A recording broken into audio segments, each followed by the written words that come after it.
오늘 살펴볼 서비스는 GPTins라고 하는 챗GPT와 비슷한 AI 챗봇 서비스입니다.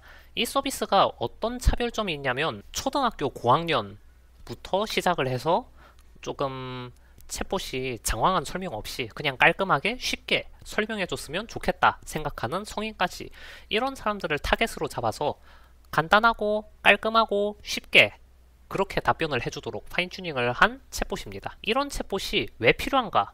나는 챗GPT 같은 거 쓰면 되는데? 이런 식으로 생각하는 분들 같은 경우에는 온라인 커뮤니티에서 이슈가 되었던 사건 살펴보시면 좋겠습니다. 세종대왕 맥북 던짐 사건이라는 게 있어요. 여러분들이 초기 버전의 챗GPT 이런 거를 써보셨다면 잘 아시겠지만 그때 이 챗GPT 같은 경우에는 세종대왕 맥북 던짐 사건을 설명해줘 이런 식으로 하면 세종대왕이 옛날에 집헌전 학자들에게 분노해서 맥북을 집어던진 사건이 있습니다. 이런 식으로 없는 얘기를 있는 것처럼 설명을 했거든요. 이런 게 환각현상, 할루시네이션이라고 하는 현상입니다. 어떤 얘기를 해주면 아 그렇구나 이런 식으로 흡수를 하는 그런 연령대의 아이들 같은 경우에는 조금 문제가 될 수 있거든요. 그래서 이런 서비스를 쓸 때는 할루시네이션이라고 하는 환각 현상이 적은 모델을 사용을 해야 합니다. 물론 지금 챗GPT 같은 경우에는 세종대왕 맥북 던짐 사건에 대해서 설명을 해줘 이렇게 해도 그런 사건은 역사적으로 일어나지 않았어요 이런 식으로 답변을 해주거든요. 그런데 우리가 찾아내지 못한 환각 현상이 일어날 수 있는 그런 키워드가 있을 수도 있고 하기 때문에 특정한 답변 주제에 대해서 제한해서 잘 설명해 줄 수 있도록 커스텀이 된 모델을 사용하는 게 좋겠죠. GPTins 같은 경우에는 한국 교육과정 내용을 반영해서 파인튜닝을 한 모델이거든요. 그래서 이런 거를 써보면 학교에서 배우는 내용에 기반한 검증된 내용을 답변을 해주겠구나 이런 식으로 기대를 할 수가 있겠습니다.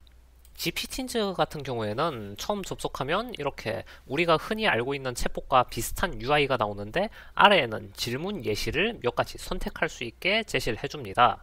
자, 여기서 왜 하늘은 낮에 파란색이고 해가 질 때 주황색으로 변할까요? 같은 이런 질문을 예시로 클릭을 해서 살펴보도록 하겠습니다. 그러면 제법 빠른 속도로 답변을 하는 게 확인이 되는데요. 하늘이 낮에 파란색인 이유는 태양빛이 대기를 통과할 때 파란색 빛이 다른 색보다 더 많이 퍼지기 때문이에요. 이런 식으로 조금 어렵게 느껴질 수도 있는 산란이라는 개념을 빛이 퍼진다 라는 일상적인 용어로 대신해서 답변을 해주는 것을 확인할 수가 있습니다. 만약 똑같은 내용을 챗GPT 같은 다른 서비스에 쳐보면 레일이 산란에 대해서 설명을 해주는 이런 조금 과하다 싶을 정도의 장황한 설명을 해주거든요.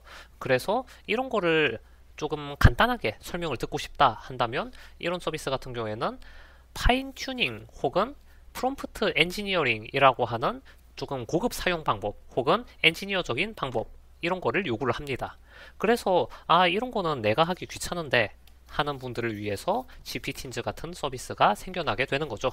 우리가 흔히 쓰는 챗GPT 모델에도 사용된 GPT 모델을 기반으로 만들었기 때문에 어느 정도의 답변 품질은 유지를 하면서 그리고 교육과정 내용을 학습을 시켰기 때문에 아이들이 봤을 때 나쁜 영향이 별로 없겠다 하는 거를 믿고 사용할 수가 있겠습니다. 이런 모델 같은 경우에는 어떤 장점이 있냐면 부모님들이 잘 모르거나 혹은 답변하기 난감한 그런 질문에 대해서 GPTins가 잘 대답해 줄 수가 있다는 장점이 있어요. 예를 들어서 아이는 어떻게 생기는 거야? 이런 질문 같은 경우에는 그 부모님들이 답변하기 난감해하는 질문 중에서 손에 꼽을 정도의 질문이잖아요.